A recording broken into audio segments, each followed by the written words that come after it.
Welcome back, everybody. Today we are tidying up part 4 for the finale of my running back rankings.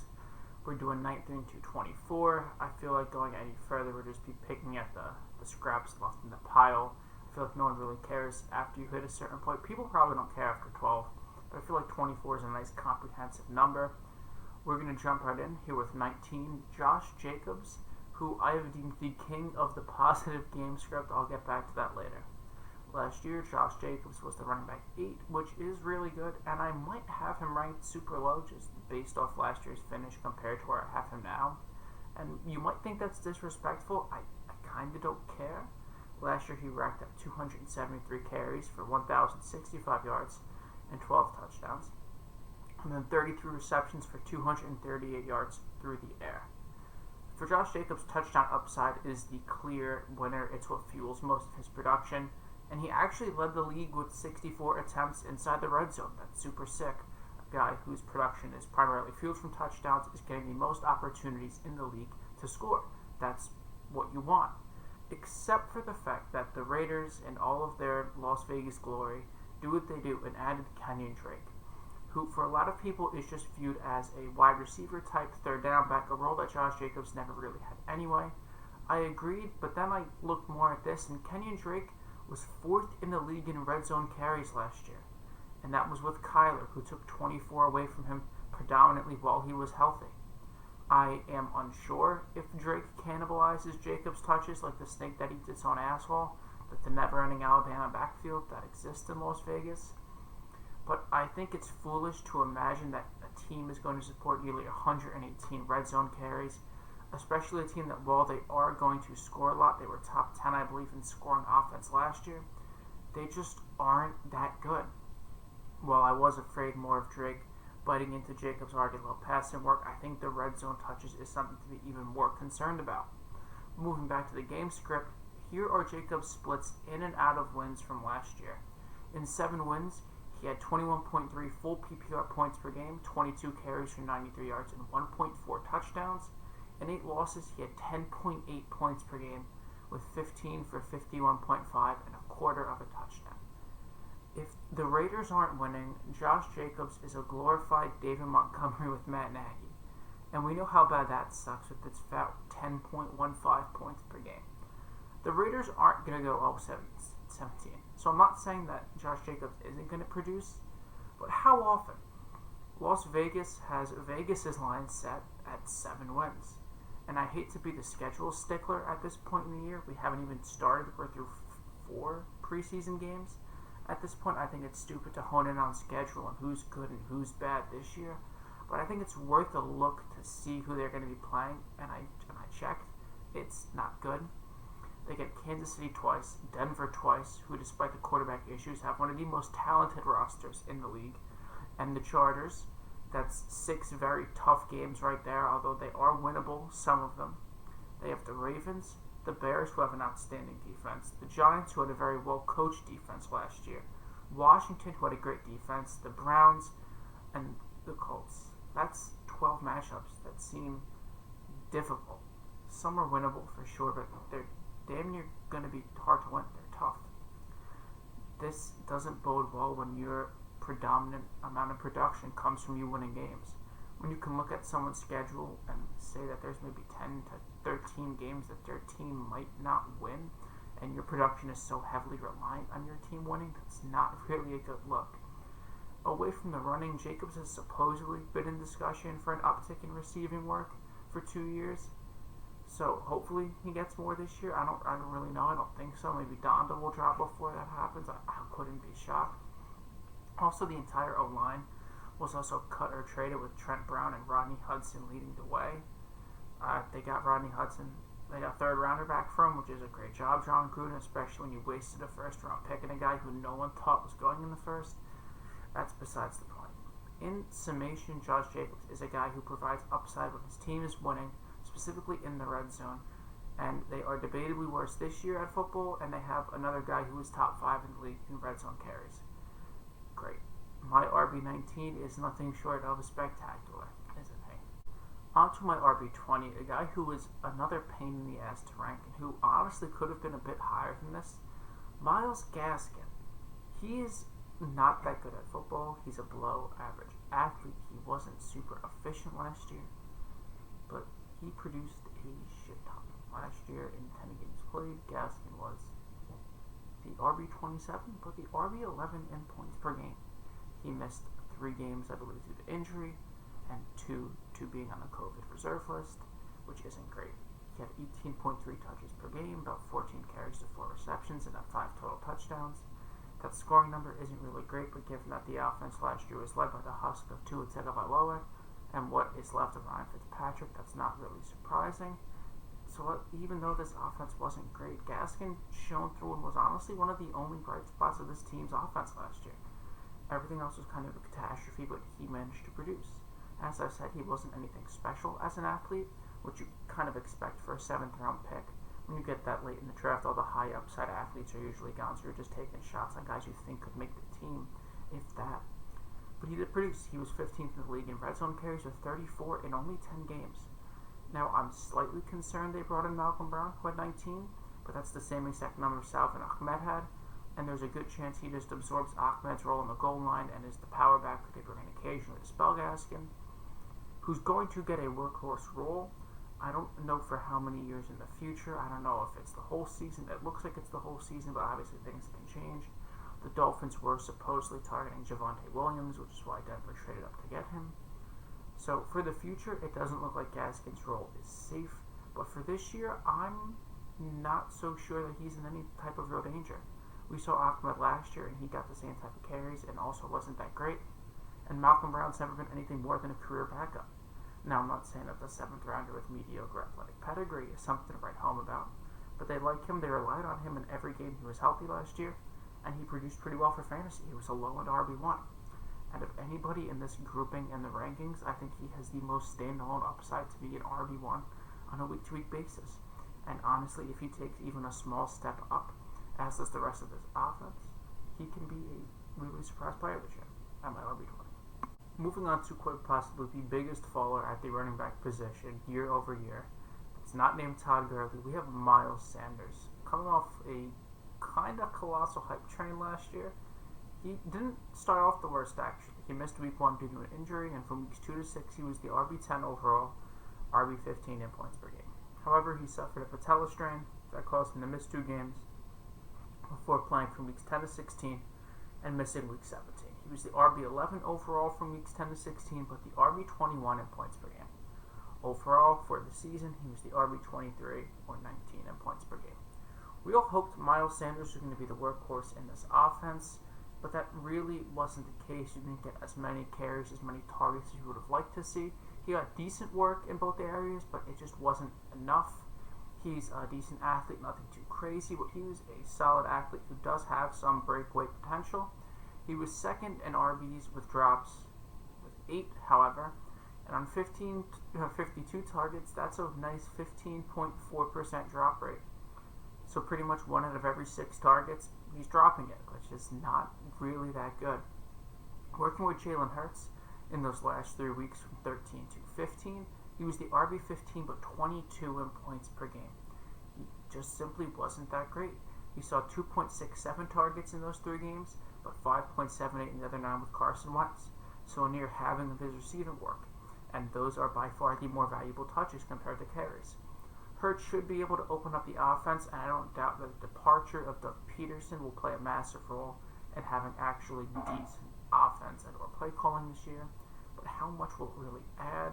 And I don't know. I don't think drops are sticky, but I do think it's definitely something to keep an eye on, because Jalen Hurts' accuracy was a bit shoddy last year, although he was incredibly willing and able to target downfield. I think he was one of the leaders in just total downfield target percentage out of all the quarterbacks, so that does explain it, but still there are going to be some accuracy concerns on the end of Jalen Hurts and some catching concerns on the end of Miles Sanders.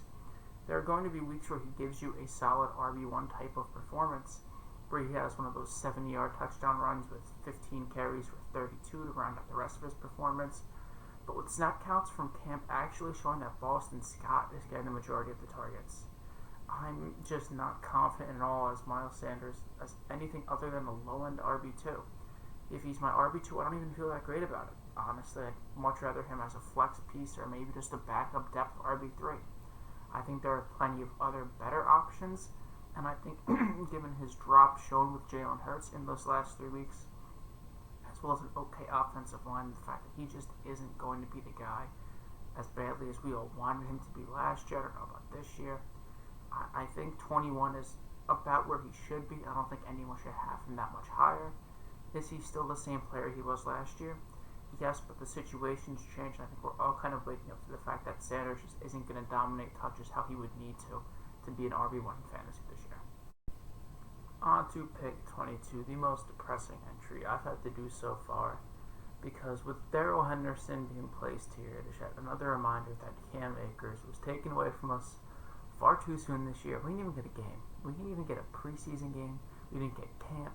We didn't get a practice. We didn't get one clip of him running a route in nothing but shorts. Pause. Fast forward. Nothing. We got nothing to do with it except crushed dreams and one of the more saddening what-ifs of the more recent fantasy universe. Henderson falls so much lower than Akers. Akers is around my RB11, I believe. Is that Henderson simply isn't as good as Cameron Akers was. He's a decent athlete with good speed and okay agility, but was in the late 20s at highest in stats like breakaway run percentage, evaded tackles. His juke rate was in the 50s, and his yards created was like in the 40s. The focus on individual stats here compared to a lot of my other entries are to explain why I have him so much lower. Despite things like Matthew Stafford coming in, opening up the offense, increased run blocking efficiency, all being the same for him and Akers, Henderson's just not as good of a player. In his largest consecutive chunk starting from weeks 3 to 13, he was the RB22 and the RB35 in points per game. While he does have the clear path to the starting role, I just don't think he's that good at football. Memphis has become like mediocre RBU recently outside of Antonio Gibson. And it's weird. I think Henderson's just another product of that. I don't think he's going to put things together as well as Cam Akers could have. I think Xavier Jones and Jake Funk, shout out the Terps, are both very decent late round stashes this year, although it seems like Jones has the edge over Funk in camp for that backup role, just in case anything does happen to Henderson or he sucks how I think he's going to suck. I think you need one of these guys who could be, not this year's James Robinson, because there's not going to be another James Robinson this year, but a guy who you get off the waivers or take in the very late round, just hold on to just in case. That could end up giving you an upside RB2. Henderson is fine. He might not be the guy. I think that risk is kind of cooked into his underdog ADP right now. If he's going off the board in the 4th or 5th round, I probably wouldn't take him there just because I probably am going to like the receivers there a hell of a lot more than I like Henderson. If he's my RB2, I'm very, very nervous. Not only because I think there's a chance he's not the only guy, I just don't think he's that good. I want Cam Akers back. Cam Akers made me feel a lot better than Darrell Henderson does, but life is cruel and we have to deal with the hand we're dealt. Last year's RB10 and probably the best backup running back in the league, we have Kareem Hunt. Like I said, RB10 last year, RB21 in points per game.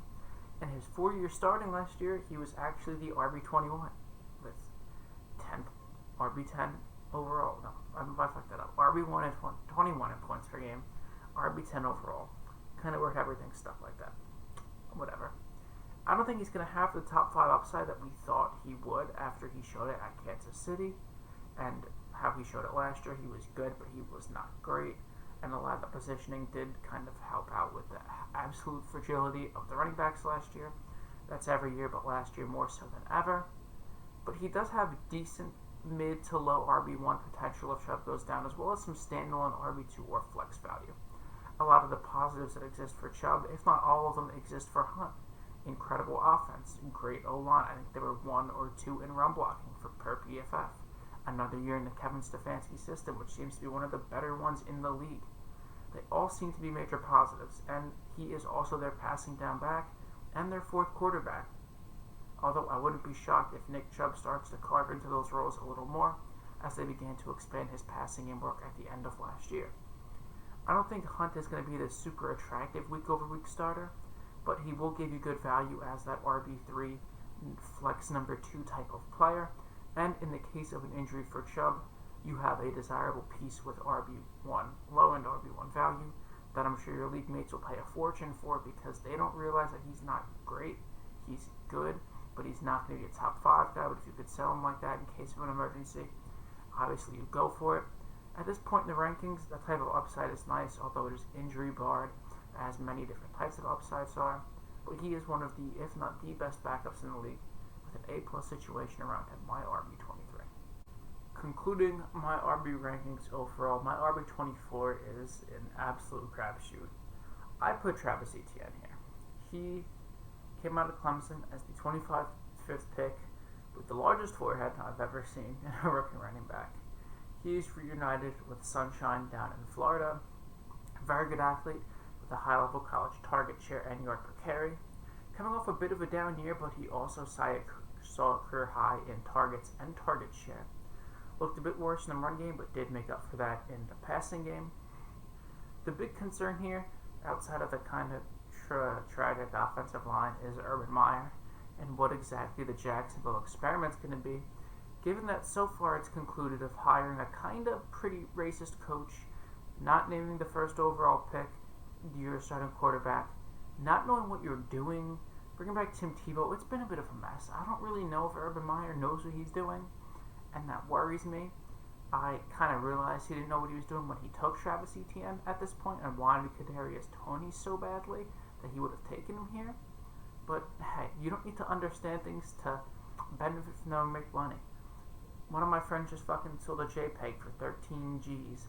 I don't need to know why. I don't need to know how. I don't have to understand that. All I want is that bag. And that's kind of the case here. He has been taking snaps out of the slot as a receiver, which sent fantasy Twitter into a tailspin for all of 2 days as they panicked about Travis Etienne not being a running back and he's only being a receiver. As if we've never seen running backs who have pass-catching prowess take snaps out of the slot. It's almost like that's what we want them to do every year. It was a weird overreaction. I don't entirely get it still. And while I do think comparisons like Alvin Kamara are a bit much, I think Alvin Kamara is a better player, obviously. I wouldn't be shocked if the roles are too similar. Robinson will likely be their Latavius, their early down grinder, who will probably see the occasional reception. They also have other nice targets in this offense like DJ Chark, Marvin Jones Jr., who's kind of underrated at this point in his career for being a nice get up and get it physical guy who brings you 8 to 10 touchdowns, and Laviska Shenault, who is the gadget guy, who is more than just a gadget guy apparently, along with the running back stable. He is a very intriguing prospect, and while I might not be willing to pull the trigger on him in the 5th round where he's currently going, given other players like tight ends, receivers, maybe even other running backs that are still available given how the board shakes out, I think he has some very high upside as a pass-catching back in an offense that's coming in with chemistry with the quarterback already, pre-existing. He's been with them for years, in a system that seems like they're going to be prioritizing a quick-hitting passing game. I think that's worth a gamble if you're comfortable taking that amount of risk. It's just not one I might be comfortable with, but I think his upside does earn him a spot rounding off my top 24 running backs. So to recap the last 6 players in my running back rankings for 2021, 19 is Josh Jacobs, 20 is Myles Gaskin, 21 is Miles Sanders, 22 is Darrell Henderson, 23 is... Who is 23? I'm blanking. Who is 23? Kareem Hunt, and 24 is Travis Etienne. I hope you enjoyed. Next up is receivers. I may do 18, I may do 24. Hopefully I can get out 24. I still want to talk about tight ends and quarterbacks, although I'm not going to go anywhere near as deep on those. I'll probably cap those at 12, and that's being generous for tight end because I could stop after 4 or 5. But that's the point. If you enjoyed, leave a like, comment, and subscribe. If you didn't, leave me a comment. Tell me what I could do better. Like I said, we're pumping out videos more often now. Once I get back to school, once I have my own space, where it's kind of just me vibing, it'll be a lot more consistent. But so far, I'm enjoying this. I hope you guys are too. Let's win some titles this year.